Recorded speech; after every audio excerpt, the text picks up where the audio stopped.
Welcome to Comics Bazaar, the channel of comics commentary and arcana.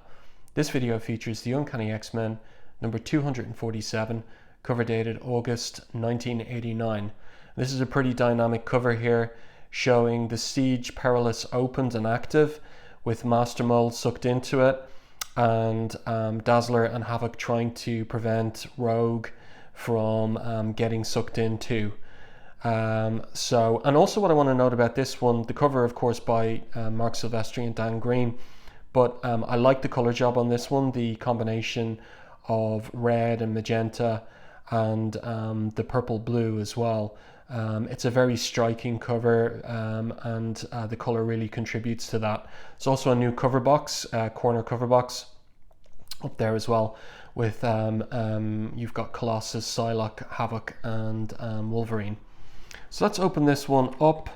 This is part 2 of a story that began in the previous issue, and the creative team here: Chris Claremont writer, Marc Silvestri penciler, Dan Green inker, Tom Orzechowski returning as letterer, and Glynis Oliver colorist.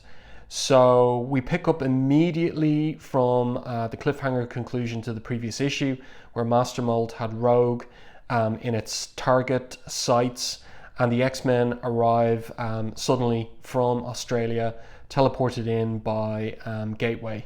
So they instantly attack Master Mold in the splash page, and over the page, and we have got one of these Silvestri specials, a double page half splash of Master Mold knocked down here by the team acting in unison, and also this pretty cool kind of 8-bit view of the team, because Master Mold as a robot is unable to see the X-Men properly, but because of in the previous issue absorbing Nimrod, the host unit, which is resisting systems integration, the sentinel can somewhat partly see the X-Men, but is unable to establish fully positive contact with the hostile bioforms. So let's continue here. So we pick up with what's happened to Senator Kelly and his wife. His wife Sharon is, as it turns out, mortally wounded. He begs for help, and Psylocke tells him that she can ease her passing so that it is quick and without pain. Beyond that, nothing. So Kelly is really upset, and pushes Psylocke away, cursing her. And that's going to play out into the conclusion of the storyline.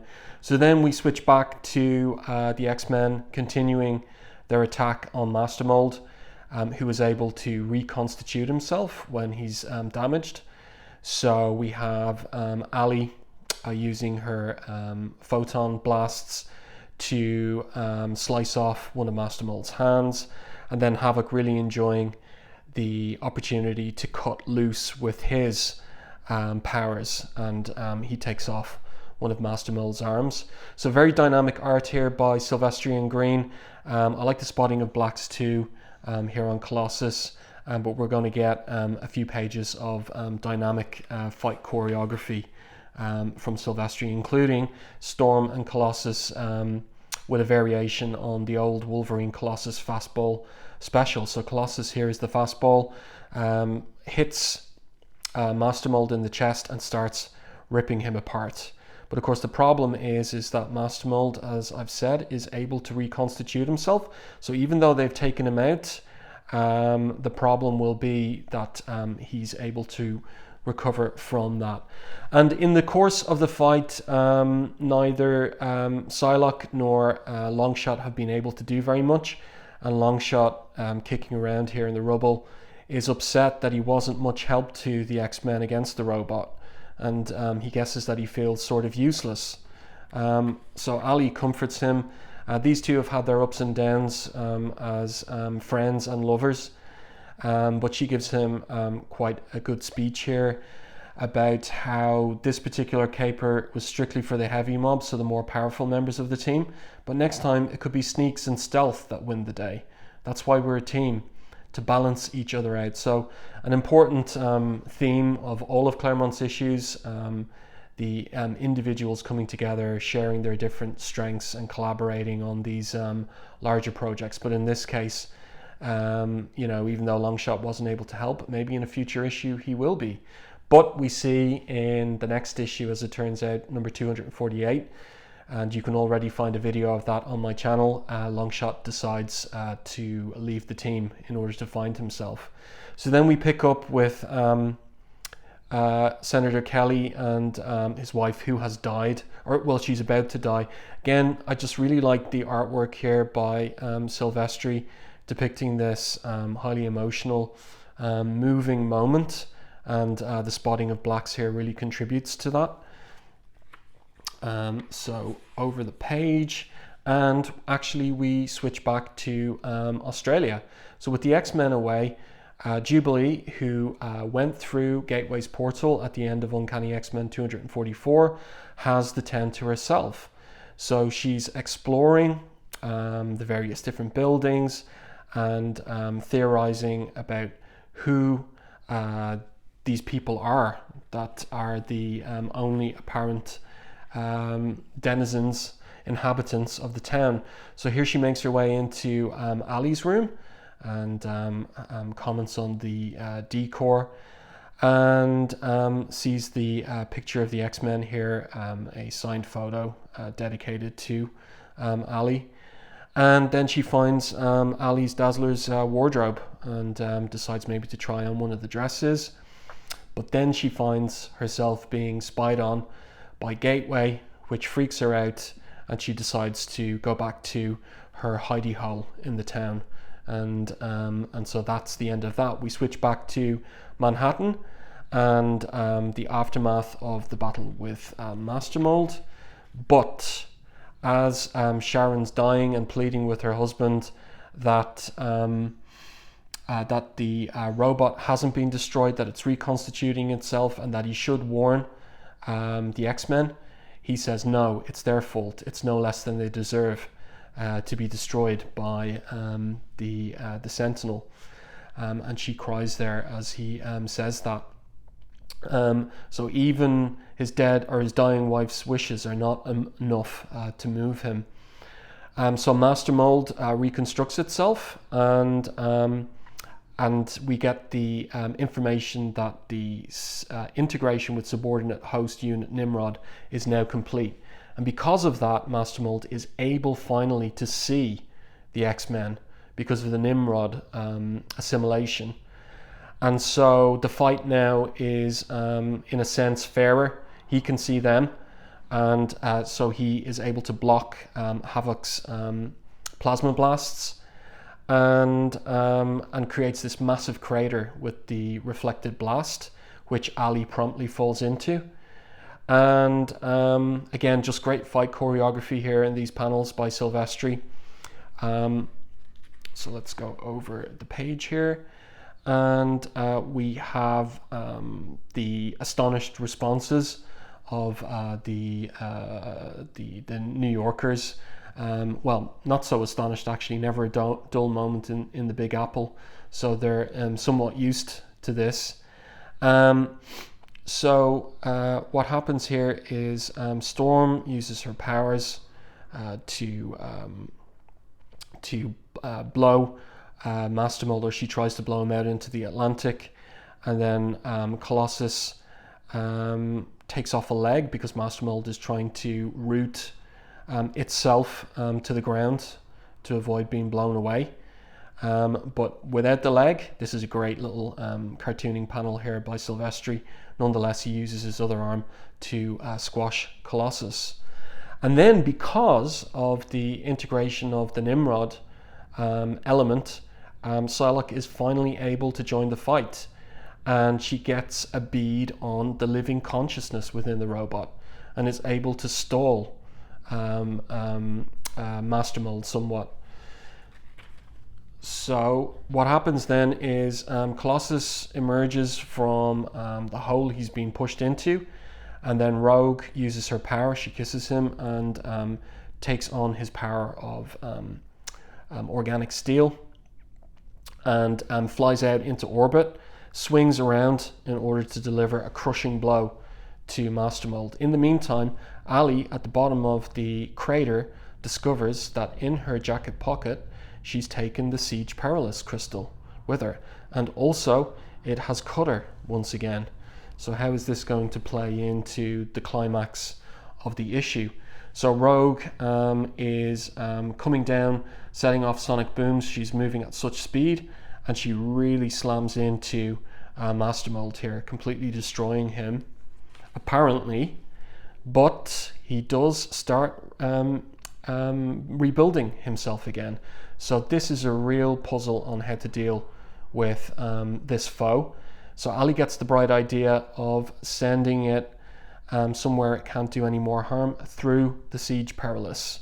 So she throws it behind Master Mold, and the siege portal opens and starts sucking Master Mold into it. But he puts down once again these tentacles to root himself to the ground and prevent himself from being sucked into the siege. So Rogue tries to push him in, but he grabs her too.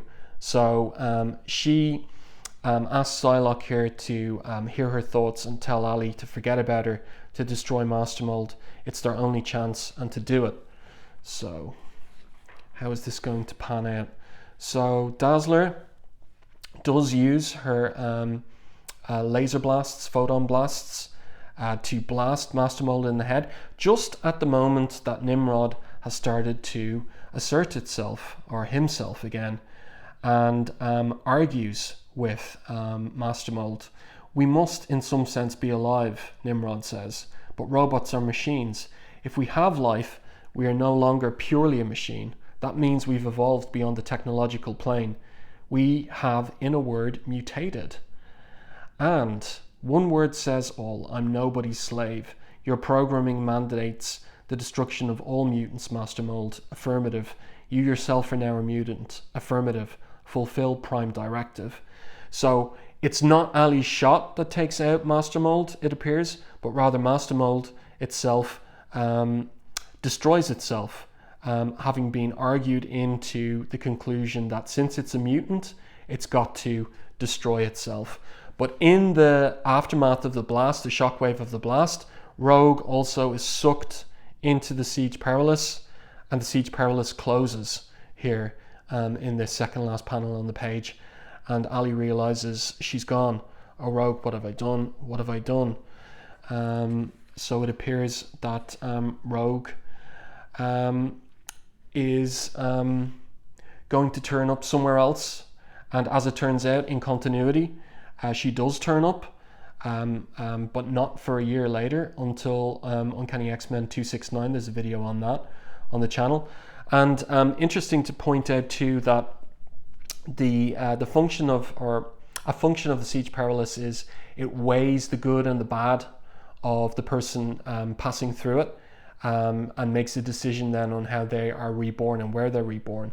And in the case of Rogue, because she was willing to sacrifice herself to save the team and to save, as you know, in the case of Master Mold, the world, because Master Mold was determined to destroy humans also as the progenitors of mutants.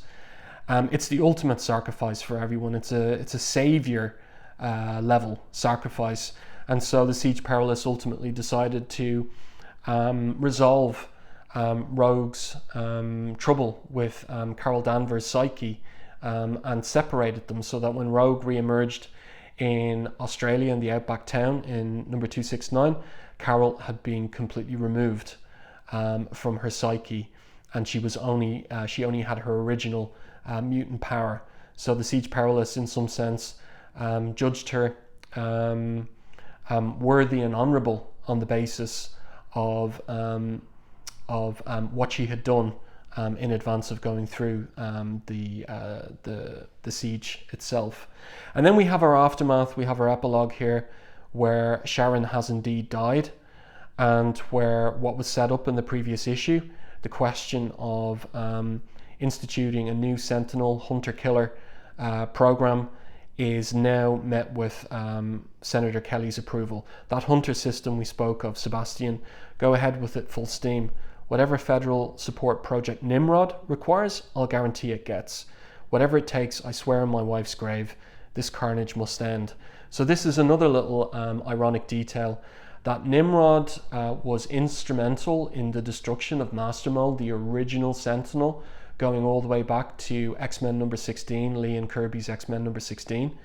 But Master Mold's role in the death of Sharon is now factoring into and feeding into the institution of a program that will create Nimrod. So we get the possibility of a time loop here. And then finally, we have another epilogue where we discover the surviving Reavers with Donald Pierce observing the aftermath of the X-Men's battle with Master Mold, and Pierce's belief that the X-Men are alive despite their apparent death in Dallas, Texas, and also watching the Reavers is Nanny and the Orphan Maker, who turn up in the next issue and who are determined to save the X-Men whether they like it or not. So I hope that you enjoyed this issue and review of Uncanny X-Men 247. If you did, please like the video, and if you haven't done so already, subscribe to the channel and stay tuned for more content like this.